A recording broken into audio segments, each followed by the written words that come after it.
Ladies and gentlemen, welcome to our deep dive into one of the most fascinating mysteries of human existence. Why do we fall in love? Forget the fairy tales for a moment. Forget the glossy movie romances. Today, we're going to dig into the biology, the chemistry, the psychology, the history, and the culture behind that strange and powerful force we call love. Let's begin with the basics. Biology. Love, at its core, is not just a poetic invention. It's a cocktail of brain chemicals, neurotransmitters, and hormones that work together to create the sensations we associate with romance, passion, and attachment. When you meet someone who sparks your interest, your brain floods with dopamine. Dopamine is the reward chemical. It's the same stuff that lights up when you eat chocolate, win a game, or achieve a goal. In the context of love, dopamine creates the feeling of euphoria, energy, and motivation. That's why people in early love often feel like they're walking on clouds, unable to sleep, unable to eat, and unable to stop thinking about the other person. But dopamine is not alone in this love orchestra. Another key player is serotonin. Interestingly, serotonin levels actually drop when people are newly in love. This is why you can't stop obsessing over your crush. It's chemically similar to what happens in certain obsessive-compulsive states. Your brain literally gets stuck on repeat, making you replay conversations, imagine scenarios, check your phone endlessly, and dream about the person constantly. Then comes oxytocin, often called the cuddle hormone. Oxytocin is released during physical touch, hugs, kisses, and intimacy. It deepens trust, bonding, and connection. It's the reason why holding hands can feel so meaningful, and why eye contact can sometimes feel electric. For mothers, oxytocin plays a critical role during childbirth and breastfeeding. It cements bonding between parent and child. In romance, it cements bonding between partners. Alongside oxytocin, there's also vasopressin, another bonding hormone, strongly linked to long-term commitment and pair bonding. Experiments with prairie voles, small mammals that form lifelong bonds, have shown that vasopressin is crucial in turning attraction into loyalty. Without it, the voles lose interest quickly. With it, they stay attached for life. Humans, too, seem to rely on this cocktail of oxytocin and vasopressin to sustain lasting relationships. Now, let's not forget about adrenaline and norepinephrine. These hormones create the excitement, the butterflies in the stomach, the racing heartbeat when you're near someone you love. This is not just a metaphor. It's your sympathetic nervous system going into overdrive. In other words, falling in love literally feels like being on a roller coaster. So when people say love is intoxicating, they are not wrong. It's a kind of biological high. The cocktail of dopamine, serotonin in balance, oxytocin, vasopressin, and adrenaline hijacks your brain and body, making you feel addicted to another person. In fact, brain scans of people newly in love look almost identical to the scans of people addicted to drugs. That's how powerful love is. But here's the kicker. From an evolutionary perspective, this chemical storm serves a purpose. It pushes humans toward bonding, toward intimacy, toward reproduction. In simple terms, love evolved to keep us together long enough to raise children and ensure survival. If attraction was just fleeting, humanity wouldn't have flourished the way it has. Think about it. Early humans faced a dangerous world. Food was scarce, predators were everywhere, and survival required cooperation. Pair bonding. Two adults staying together, helping each other, raising offspring was a winning strategy. Evolution didn't just reward strength and intelligence, it also rewarded emotional bonds. Those who fell in love, who stuck together, had a higher chance of passing on their genes. And so the biology of love became hardwired into our species. What's fascinating is that love doesn't feel like a cold, evolutionary mechanism. It feels magical, transcendent, almost spiritual. Yet underneath that magic is a very precise chemical process. Your brain is running on ancient programming designed to glue you to another human being. This is why love is so universal. Across cultures, across time periods, across continents, people describe the same feelings: butterflies, obsession, joy, heartbreak. Because at the end of the day, whether you're a medieval knight writing poetry for your lady or a teenager texting late at night, the same chemicals are at play. And here's one last thought before we move into psychology. Love is not just a singular emotion, it's a system of emotions. Lust, attraction, and attachment are three distinct but overlapping processes. Lust is driven by testosterone and estrogen, pushing you to seek partners. Attraction is driven by dopamine and serotonin changes, making you focus on one special person. And attachment is driven by oxytocin and vasopressin, binding you to them over time. These three systems can work together, or sometimes, in messy ways, against each other. That's why you can lust after someone you don't love someone you're not physically drawn to, or feel attached to someone long after the passion has faded. Love is not simple. It's a layered cocktail of biology, psychology, and culture. And that's where we're headed next, into the psychology of love. How do our minds, our childhoods, our personalities, and our experiences shape who we love and why? Stay tuned. Now that we've explored the biology of love, let's shift something equally powerful, the psychology of love. Because love isn't just about chemicals firing in the brain, it's also about how our minds interpret, shape, and experience those signals. Psychology tells us that the way we love and even who we choose to love is not random. It's shaped by our upbringing, our past experiences, our personalities, and even our unconscious desires. In other words, your love story starts long before you ever meet your partner. Let's begin with one of the most influential theories in psychology, attachment theory. Developed by John Bowlby and later expanded by Mary Ainsworth, attachment theory explains how the bonds we formed with our parents or caregivers in childhood affect the way we form romantic relationships as adults. There are four main attachment styles: secure, anxious, avoidant, and fearful avoidant. People with a secure attachment tend to feel comfortable with intimacy and trust. They can both give and receive love without too much drama. They grew up with consistent care and emotional support. People with an anxious attachment often crave closeness but fear abandonment. They may become clingy, overly worried, or desperate for reassurance. Those with an avoidant attachment tend to pull away when things get too intimate. They value independence and may fear losing themselves in relationships. And the fearful avoidant style mixes both, a push-pull dynamic, wanting closeness but also fearing it. These styles don't just determine how you love, they shape who you're drawn to. For example, anxious types often end up with avoidant types, creating a cycle of chasing and withdrawing. Sound familiar? That's psychology at work. But attachment is only part of the story. Another fascinating psychological element of love is projection. Sometimes when we fall in love, we're not just seeing the other person as they truly are. We're projecting our own needs, desires, and fantasies onto them. In essence, we fall in love with the version of them that lives in our imagination. That's why early love can feel so intoxicating.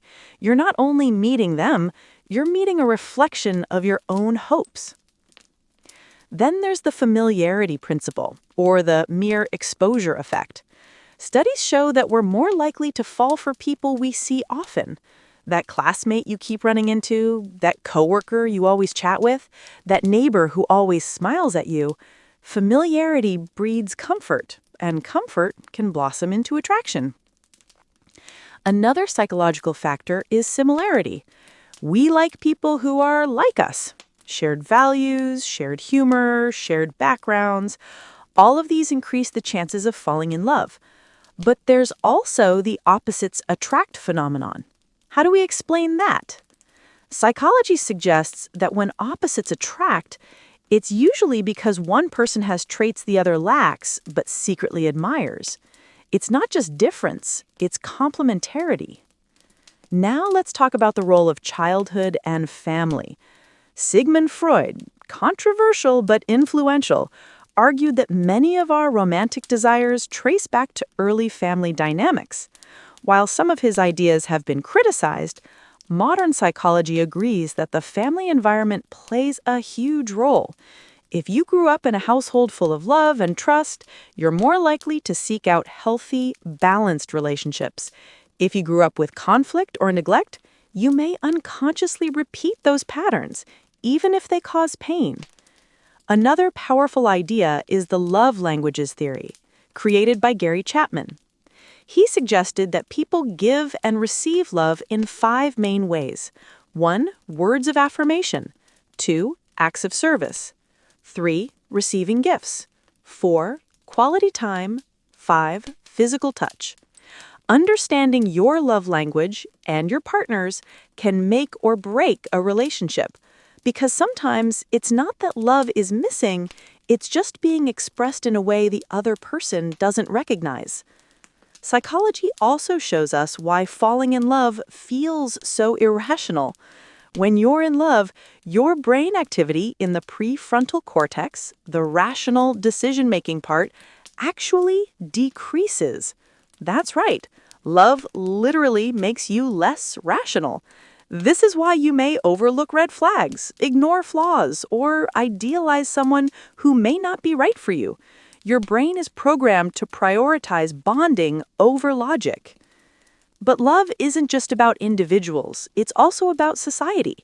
Psychologists have long studied social influence in love. For example, people are more likely to find someone attractive if they believe others find them attractive too. This is called the social proof effect. If everyone says, "Wow, that person is amazing," your brain tends to agree. There's also scarcity. When someone seems hard to get, our brains automatically assign them more value. It's the psychology of supply and demand applied to romance. That's why people sometimes chase partners who are distant or unavailable. The scarcity makes them seem more desirable. And then there's the role of timing. Psychologists note that love often blooms when we're ready for it, not just when the right person appears. In other words, sometimes it's not about them, it's about where you are in your own life journey. So, psychology teaches us this: love isn't random. It's shaped by attachment styles, projections, familiarity, similarity, family history, love languages, social dynamics, and timing. It may feel like magic, but underneath the magic is a pattern. In the next chapter, we're going to explore why love evolved in the first place, because if psychology tells us how we love, evolution explains why love exists at all. We've talked about the biology of love, we've talked about the psychology of love, but now let's ask an even bigger question. Why does love exist at all? From an evolutionary perspective, what is the point of falling in love? Why would nature design such an intense, sometimes irrational, sometimes painful experience? To answer that, we need to step back millions of years and look at human survival. Early humans lived in harsh, dangerous environments. Food was scarce, predators were everywhere, and survival required teamwork. In this world, raising children was nearly impossible for one person alone. Human infants are among the most helpless in the animal kingdom. They require years of care before they can survive independently. Compare that to a horse, which can walk within hours of birth. Human babies, by contrast, need constant attention, protection, and teaching. So how do you ensure that parents stick around long enough to raise these fragile infants? Enter love. Evolutionary biologists argue that love evolved as a survival mechanism. It glued adults together, encouraging pair bonding, cooperation, and long-term commitment. Instead of wandering off in search of new partners after mating, humans developed emotional attachment. This kept mothers and fathers together, increasing the survival odds of their children. In other words, love wasn't just romantic, it was practical. But that's not all. Love also promotes cooperation beyond the family unit. Friendships, community bonds, even loyalty within tribes, all of these forms of attachment have roots in the same emotional system. By caring deeply for others, humans created strong social networks. And those networks were crucial for survival. A lone human could easily die in the wild, but a bonded group could share resources, protect each other, and thrive. Now, let's dive into the idea of mate selection. Charles Darwin, the father of evolutionary theory, introduced the concept of sexual selection. While natural selection explains how traits evolve for survival, sexual selection explains how traits evolve to attract mates. Think of the peacock's tail. It's huge, heavy, and makes survival harder. But peahens love it, so the males with the biggest tails get to reproduce. Over time, the trait survives not because it helps survival, but because it helps reproduction. Humans, too, have developed traits that are attractive to potential partners. Physical features like symmetry, clear skin, and bright eyes are often subconsciously read as signs of health and good genetics. Behavioral traits like kindness, humor, or confidence signal emotional and social fitness. Even resources, status, ambition, stability play a role because they historically increased survival chances. So love isn't just about chemistry, it's about evolution, rewarding the traits that helped us survive and reproduce.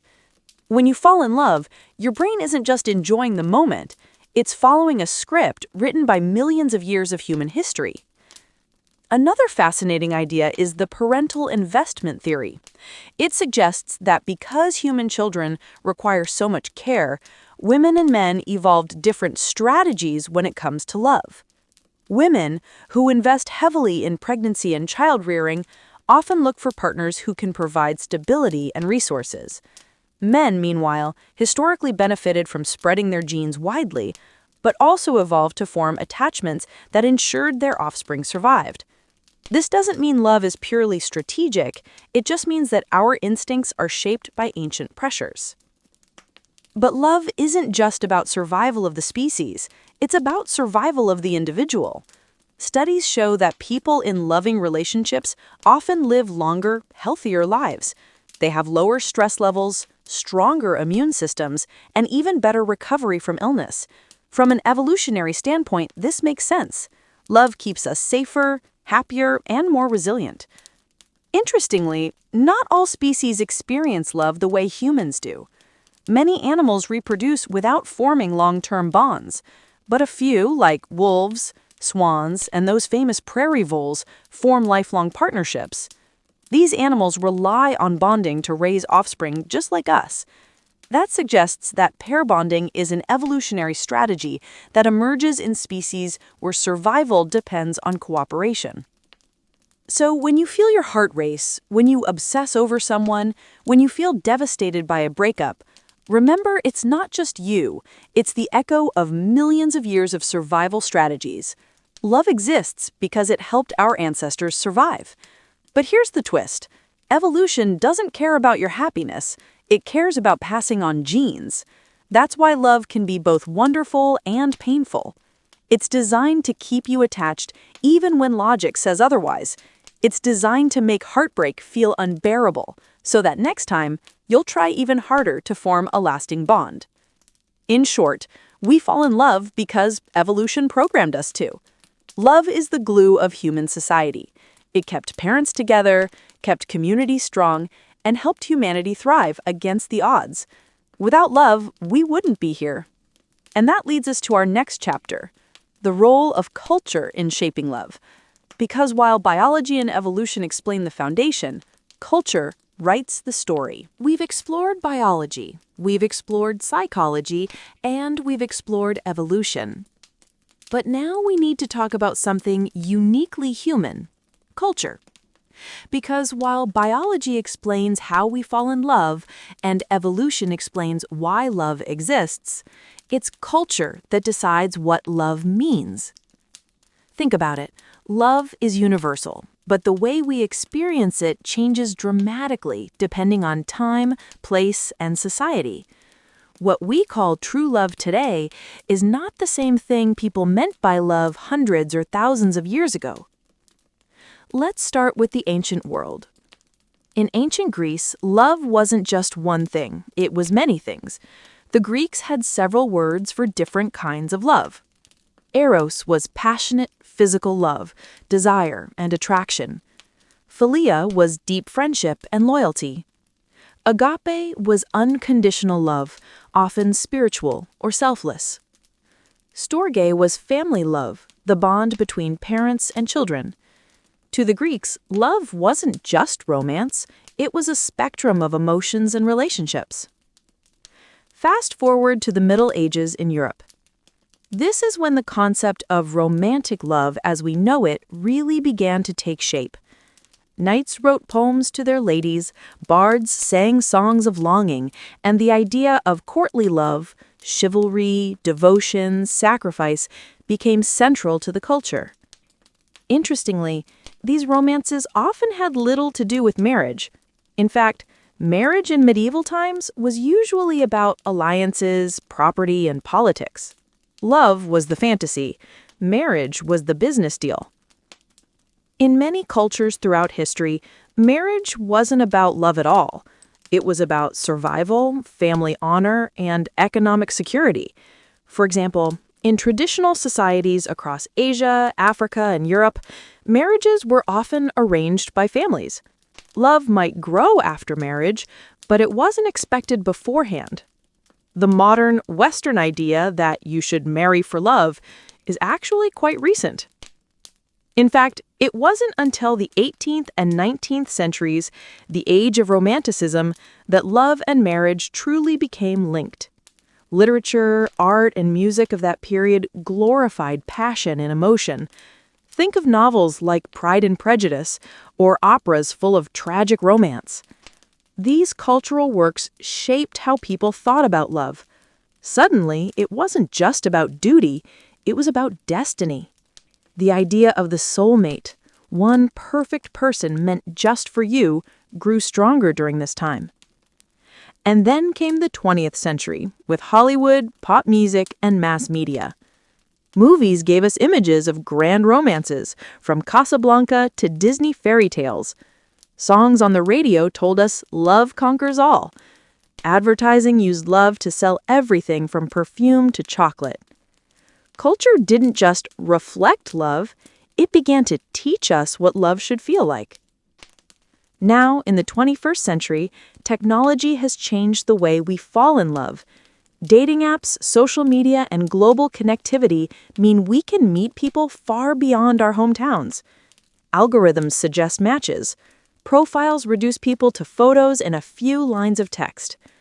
Love is faster, more global, and in some ways, more commodified than ever.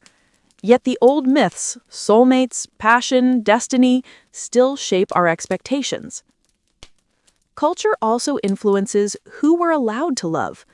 In some societies, interracial or same-sex relationships were forbidden or stigmatized.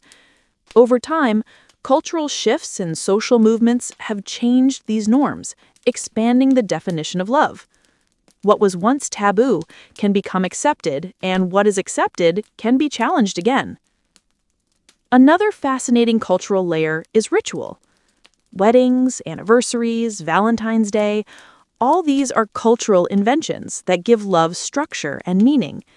They don't come from biology, they come from tradition, yet they shape how we express love. Imagine forgetting your anniversary. You might biologically love your partner just as much, but culturally, that's a serious mistake. Culture even shapes heartbreak.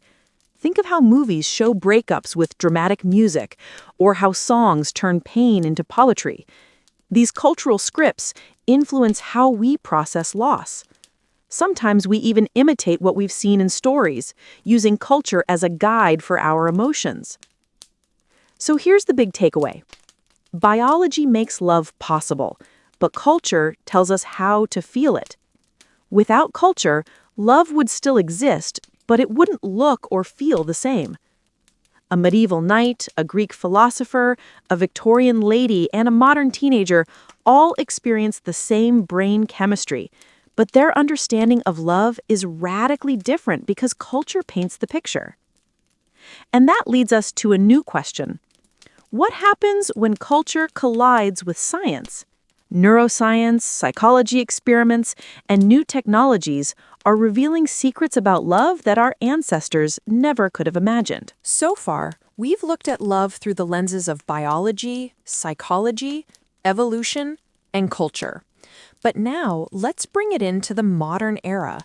What does science today say about love? How do researchers, neuroscientists, and psychologists actually study one of the most mysterious human emotions? First, let's talk about brain scans. In the early 2000s, scientists like Helen Fisher began putting people who were deeply in love into fMRI machines. What they found was fascinating. When people looked at photos of their beloved, the parts of the brain linked to reward and motivation lit up. Specifically, the ventral tegmental area and the caudate nucleus.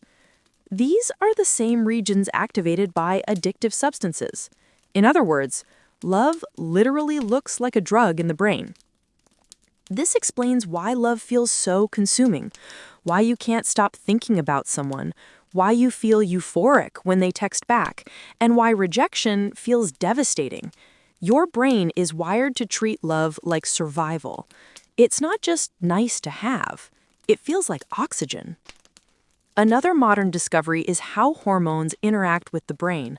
Oxytocin, the bonding hormone, not only deepens trust, but also reduces stress. Cortisol, the stress hormone, actually drops when we feel secure in love. That's why a hug from someone you love can literally calm your body down, lowering blood pressure and slowing heart rate. But science has also uncovered the dark side of love. Studies show that heartbreak activates the same brain regions as physical pain. That's right, rejection doesn't just hurt metaphorically, it hurts biologically. Emotional pain and physical pain share similar neural pathways. No wonder people describe breakups as feeling like a broken heart. Modern psychology has also expanded our understanding of love. For instance, Robert Sternberg's triangular theory of love suggests that love has three components: intimacy, passion, and commitment. Different combinations create different types of love. Passion plus intimacy is romantic love. Intimacy plus commitment is companionate love. Passion plus commitment is fatuous love. And when all three combine, you get what Sternberg called consummate love, the ideal balance. But of course, real relationships are messy, and love shifts over time. Modern science has shown that the intense honeymoon phase usually lasts 6 months to 2 years. After that, passion may cool, but deeper forms of attachment take over. This isn't a failure, it's biology conserving energy. No one can live forever in the frenzy of early love. Long-term love is quieter, calmer, but often more stable and fulfilling. Researchers are also studying cultural and social changes. Online dating, for example, has transformed how people meet. Algorithms use data to suggest potential matches, but even then, chemistry can't be predicted perfectly. Science can tell us about attraction, but it can't yet bottle the spark. Interestingly, scientists have even tried to engineer love. One famous experiment by Arthur Auren asked pairs of strangers 36 increasingly intimate questions, followed by 4 minutes of eye contact. Many participants reported feeling deeply connected afterward, and some even got married. This suggests that closeness and vulnerability, not just biology, can create feelings of love. Another line of research looks at genetics. Some studies suggest that our genes may influence who we're attracted to. especially through smell. The major histocompatibility complex, or MHC, a set of genes linked to the immune system, seems to play a role. People are often subconsciously attracted to partners with different MHC genes, because this can lead to stronger offspring immunity. So when you like the way someone smells, it may not just be perfume. It could be your DNA approving. Science has also examined long-term couples. Brain scans of people married for decades still show activity in the reward centers when they look at their partner. The intensity is less frenzied than new love, but the warmth and stability remain. This proves that love isn't just a short-term illusion. It can be enduring. Finally, let's not forget the science of self-love. Modern psychology emphasizes that loving others often begins with self-acceptance. Without it, relationships can become unbalanced, driven by insecurity or dependency. Healthy love grows from a foundation of inner strength.